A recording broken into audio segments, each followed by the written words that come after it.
हमारो बदन सामान वाला गादा साबुन डब ए राजा सुखताबे हमारो बदन सामान वाला गादा साबुन डब।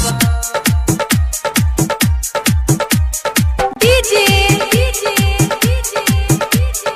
अरमान सिद्दीकी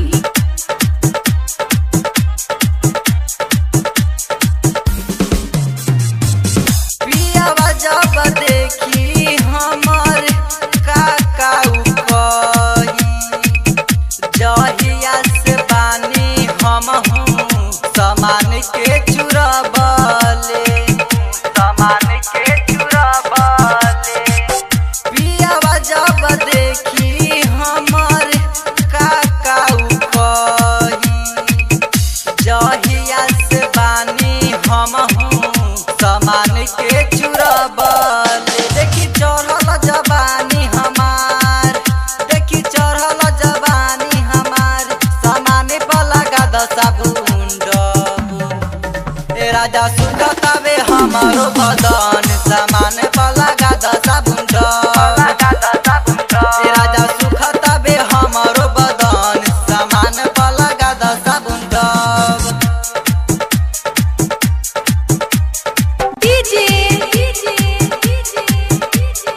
अरमान सिद्दीकी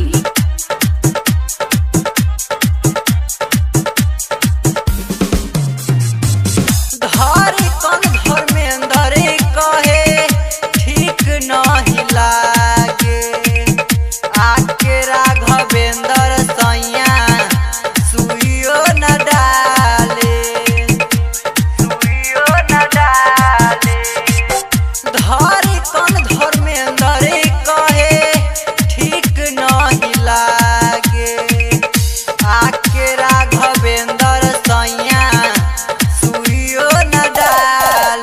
करीबे दर्द अब कैसे के प्यार करीबे दर्द अब कैसे के प्यार सामाने पला गादा साबुन डब ए राजा सुखताबे हमारो बदन सामान पला गादा साबुन डब ए राजा सुखताबे हमारो बदन सामान पला गादा साबुन डब।